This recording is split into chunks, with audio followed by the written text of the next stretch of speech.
Assalamualaikum warahmatullahi wabarakatuh. Halo teman-teman, kembali lagi bersama saya Indah Nur Afifah dengan NPM 212151515. Pada video kali ini saya akan membahas mengenai soal-soal dari teori bilangan. Nah, untuk lebih jelas, kalian simak video ini sampai habis ya. Baik, di sini saya akan menjelaskan mengenai soal-soal dari teori bilangan. Oke, kita langsung saja ke soal yang pertama ya.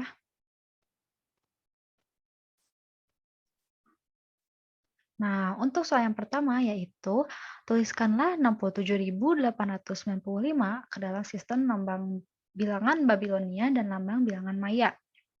Nah, yang pertama kita merubah dulu 67.895 ke dalam sistem lambang bilangan Babilonia. Oke, kita langsung bahas. Nah, di sini dalam ketentuan lambang bilangan Babilonia, jika ada angka yang nilainya itu lebih dari 60, maka kita bisa memakai bilangan dasar 60. Nah, maka dari itu 60 pangkat berapa yang hasilnya itu mendekati 67.895. Nah, di sini ternyata yang mendekati 60 pangkat 2 merupakan pangkat yang mendekati nilai 67.895. Nah, di sini kita tinggal kalikan dengan 18. Karena kalau misalkan kita kalikan dengan 19, maka hasilnya itu akan melebihi dari 67.895. Oke, jadi nilai dari 18 kali 60 pangkat 2 yaitu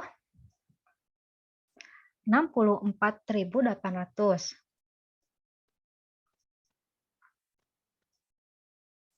Nah, seperti itu. Ditambah. Nah, pasti di sini pangkatnya itu akan beraturan. Jadi dari pangkat 2 ke pangkat 1, kemudian ke pangkat 0.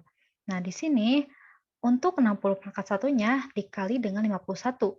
Kenapa 51? Karena kalau misalnya 52, otomatis hasilnya itu akan melebihi dari 67.895. Nah, hasil dari 51 dikali 60 pangkat 1 yaitu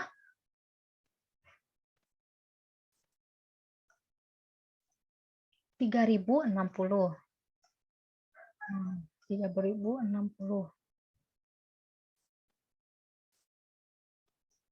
Nah, di sini juga bisa ditambahkan dengan 60 pangkat 0. Tapi kan kalau misalnya 60 pangkat 0 kan itu hasilnya 1 ya. Jadi kita bisa untuk tidak menuliskan 60 pangkat 0. Jadi kita tinggal tambahkan saja ini 35. Jadi ditambah 35. Karena 35 dikali 60 pangkat 0 yaitu 35 dikali 1. Tetap hasilnya itu 35. Jadi 64.800 ditambah 3060 ditambah 35 hasilnya itu 67.895. Nah, di sini untuk merubah ke lambang Babilonianya itu kita hanya perlu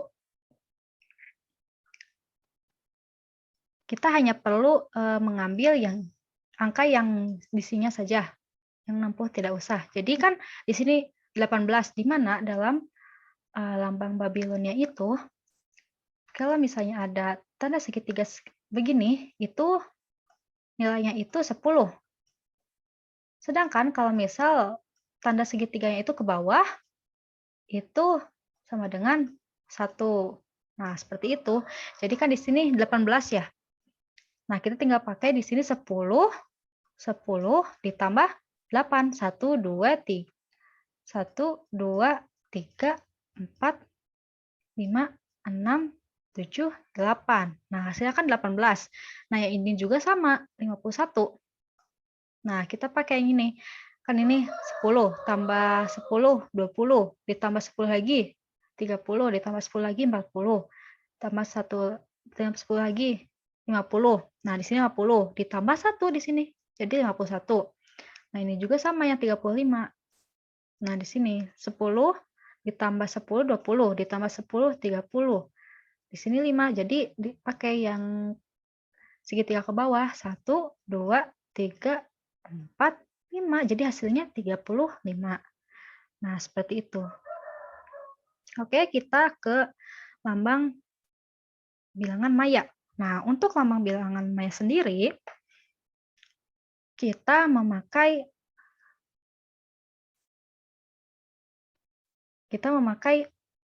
jika besar ya angkanya 18 kali 20 pangkat N. N itu sama dengan pangkat berapa gitu ya, yang mendekati dengan 67.895.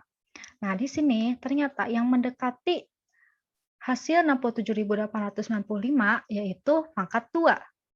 Pangkat 20 pangkat 2 dikali 18. Nah, di sini yang 9 di sini ini wajib ya harus ada bilangan. Nah, di sini kan 9 ya. 9 itu kalau misalnya di sini pakai 10, kalau misalnya ini pakai 10, maka hasilnya itu bakal melebihi dari 67.895. Jadi di sini kita memakainya yang 9 ya. Nah, kita operasikan dulu yang dalam kurung 18 dikali 20 pangkat 2 dikali 9 itu hasilnya 60. Oke, kita tulis dulu.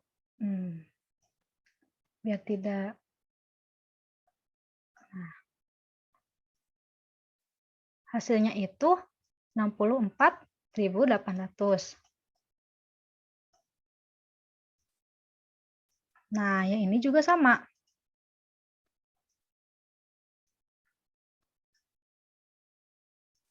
Nah, yang ini juga sama yang keduanya.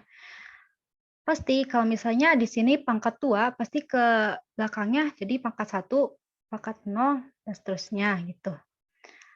Nah, di sini 20 pangkat 1 kali 18 dikali 8. Hasilnya itu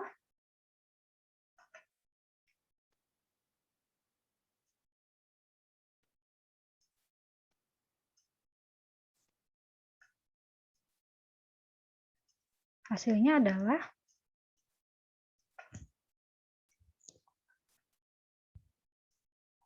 2.880.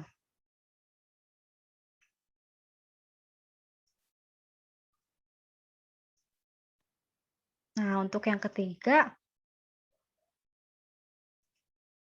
20 pangkat 10, hasilnya itu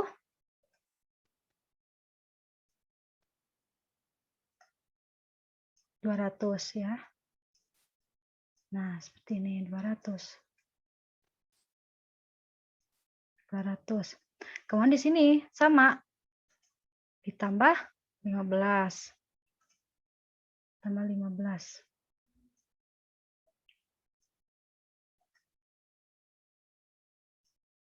Nah, 15 ya. Jadi 64.800 ditambah 2.880 ditambah 200 ditambah 15, hasilnya akan 67.895.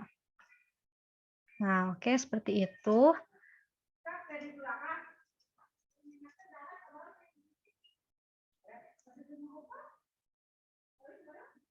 Nah, jadi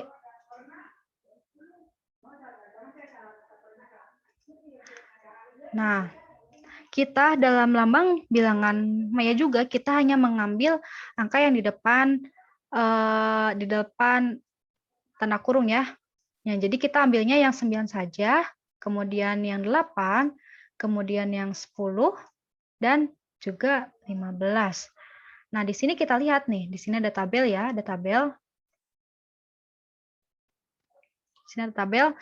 Nah, kita lihat 9 itu lambangnya apa ya? Nah, ini ternyata lambang dari 9 itu titiknya ada 4, kemudian ada garis. Nah, untuk yang 8 kita cari.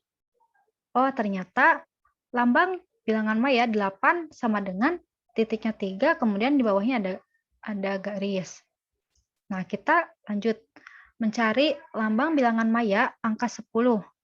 Nah, ternyata ini. Ternyata yang ini.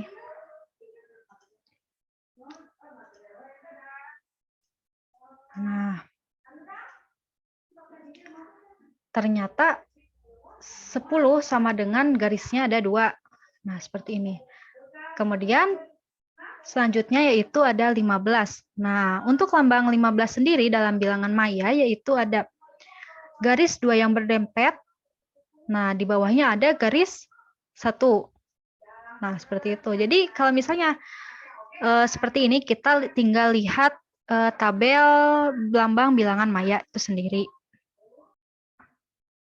Lalu kita masuk ke soal yang kedua.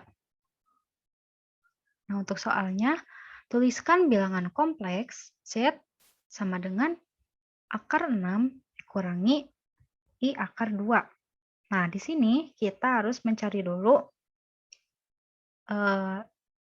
nilai R dengan rumus Pitagoras. Untuk mencari nilai R dengan cara Pitagoras, yaitu kita harus gambarkan dulu segitiganya ya, segitiga siku-siku. Maaf.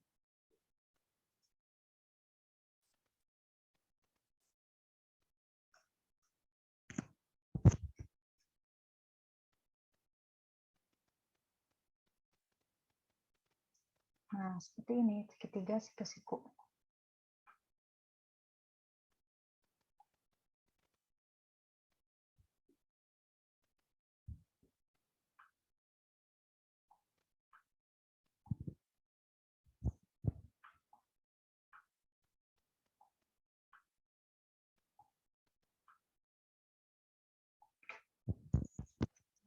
Ini kita sudah tahu bahwa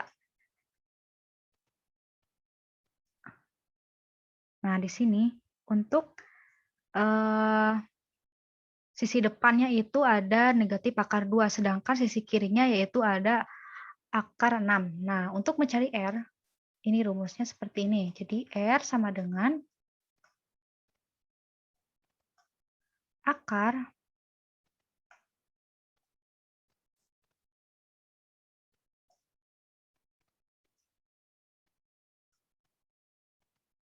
akar 6 kuadrat ditambah dalam kurung negatif akar 2 kuadrat. Nah, seperti ini. Nah, akar lagi, akar besar. Nah, akar 6 kuadrat itu sama saja dengan hasilnya yaitu 6. Untuk negatif akar 2 kuadrat itu hasilnya 2.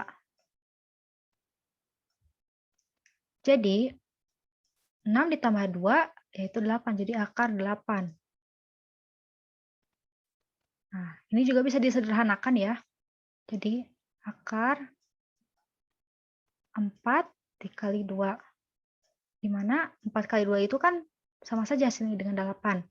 Nah, di sini bisa ini 4-nya dikeluarkan, kan akar 4 itu kan 2 ya, jadi 2 akar 2. Nah, jadi nilai R itu adalah 2 akar 2. Nah, di sini kita disuruh untuk merubah ke dalam bentuk polar dan Euler. Oke, kita bahas untuk bentuk polarnya. Nah, di sini untuk menentukan bentuk polar, kita harus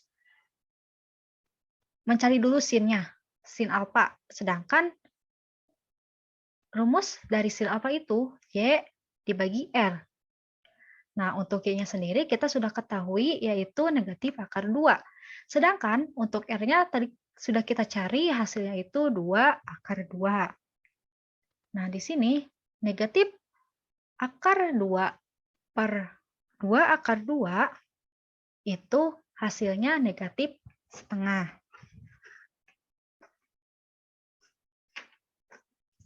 Nah, untuk mencari ini menjadi setengah, kita bisa menggunakan ekspresi seperti ini nih. Oke, saya contohkan. Jadi kan di sini tadi itu akar 2 ya. Akar 2 per 2 akar 2. Nah, di sini bisa dikalikan dengan 2 akar 2 juga.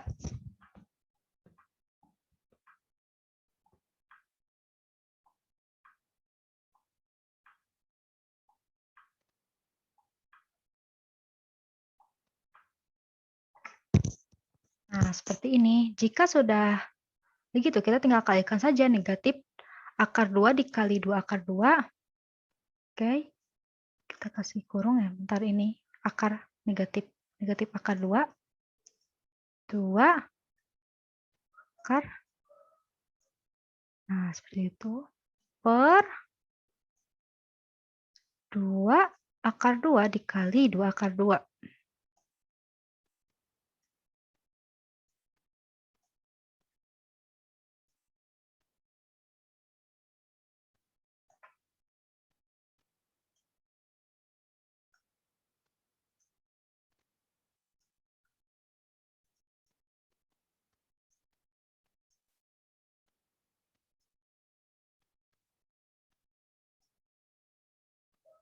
Nah, di sini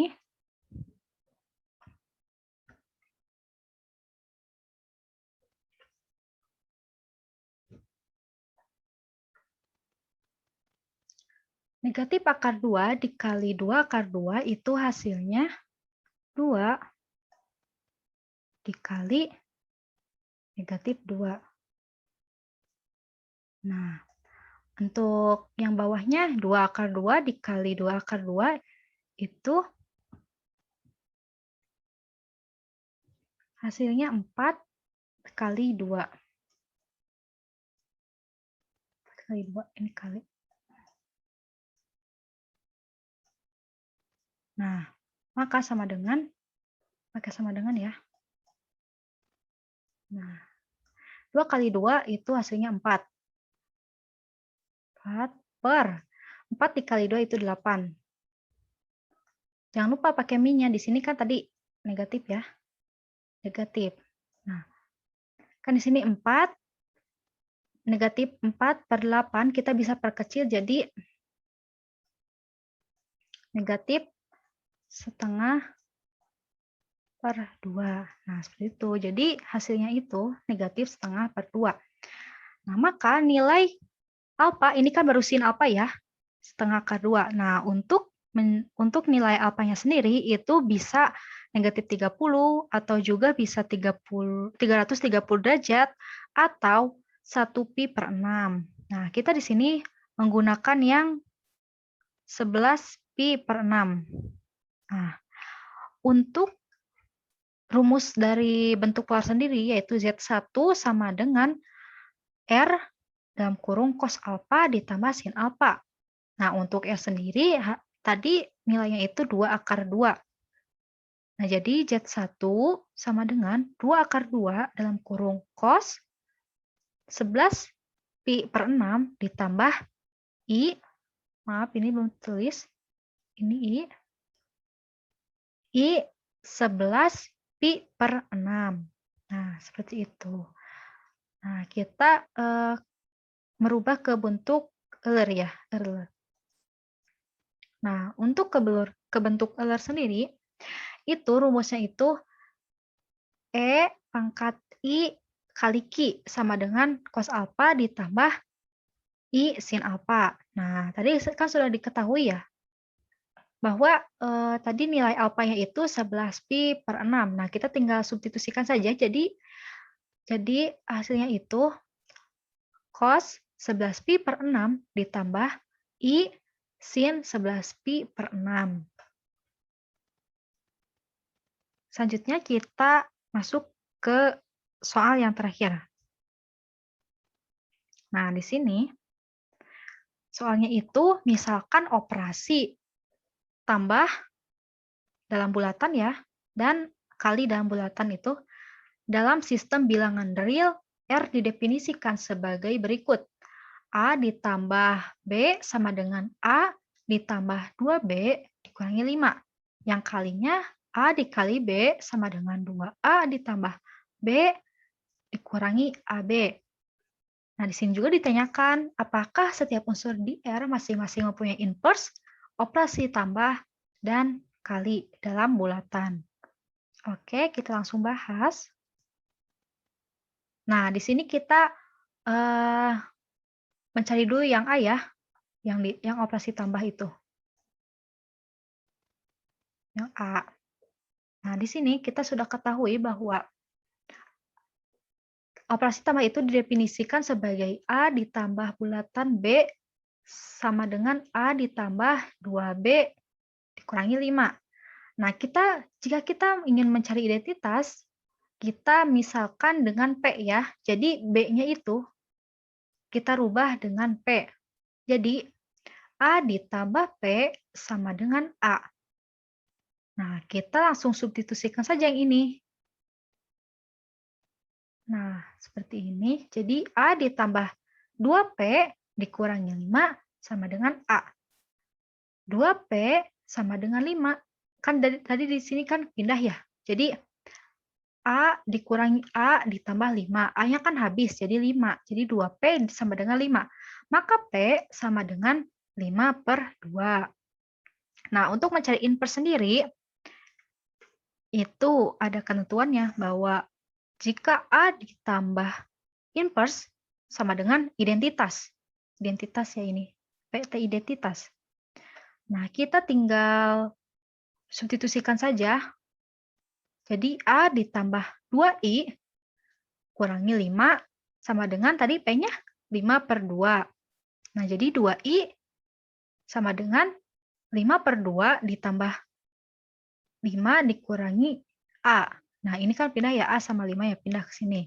Jadi 2I sama dengan, kan ini beda ya ininya, penyebutnya. Jadi kita tinggal kalikan saja dengan 2 yang ini. Jadi kan 2 dikali 5, 10.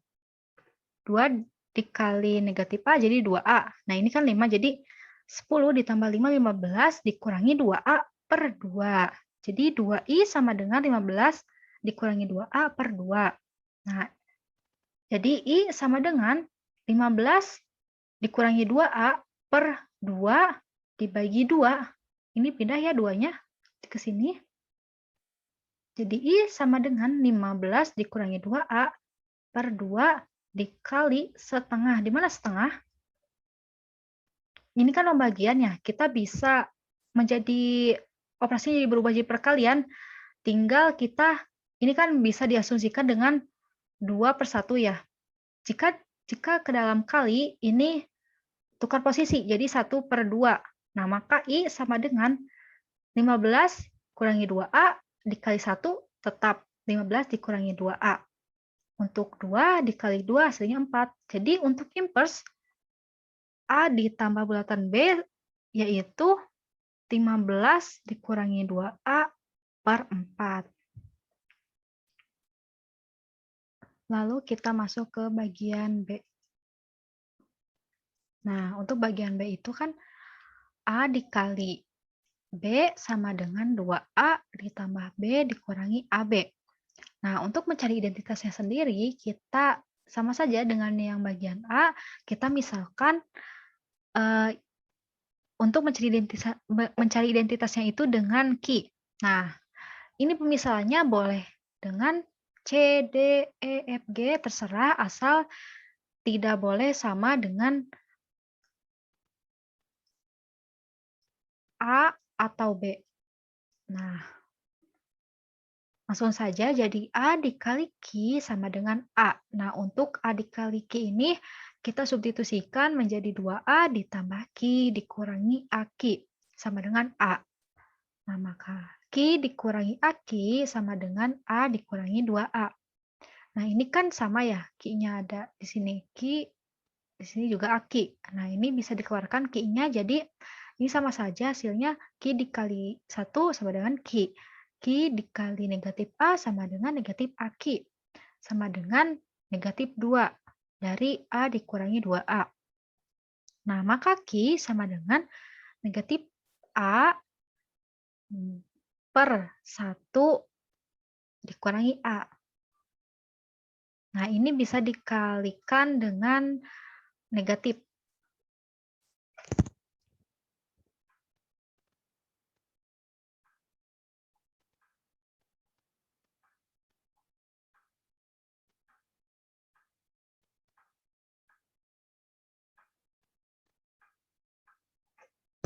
Ini bisa dikali dengan negatif untuk menghilangkan negatif pada A ya. Jadi kan Q sama dengan A dibagi A dikurangi 1. Nah, untuk mencari inversnya, ketentuannya yaitu A dikali inverse sama dengan identitas. Identitasnya kan Q ya. Nah, kita substitusikan bahwa A dikali I itu sama dengan 2A ditambah I dikurangi AI. Nah, untuk nilai Q kan kita sudah ketahui ini ya. A per AI. Nah, maka I dikurangi AI sama dengan A per A dikurangi 1 dikurangi 2A. Nah, ini kan tidak sama ya penyebutnya antara A per A dikurangi 1 dengan 2A. Nah, kita kalikan saja penyebutnya dengan 2A. Jadi, A dikali 2A yaitu 2A kuadrat, kemudian negatif 1 dikali 2A yaitu negatif 2A. Jadi, hasilnya itu I dalam kurung 1 dikurangi A sama dengan A dikurangi 2A kuadrat dikurangi 2A per A dikurangi 1. Maka I dalam kurung A dikurangi A sama dengan negatif 2A ditambah 3A. Dari ini bisa dikalikan dulu ya. Negatif dikali 2A kuadrat. Jadi negatif 2A kuadrat negatif dikali negatif 2A yaitu jadi positif 2A. Maka I sama dengan negatif 2A ditambah 3A per A dikurangi 1 dikali 1 per 1 dikurangi A. Maka I sama dengan negatif 2A kuadrat ditambah 3A per A dikurangi 1 dikali negatif A dalam kurung A dikurangi 1. Maka I sama dengan negatif 2A kuadrat ditambah 3A per negatif dalam kurung A dikurangi 1 kuadrat. Nah, ini kan sama saja ya hasilnya, jadi kuadrat. Maka, inverse sama dengan negatif A,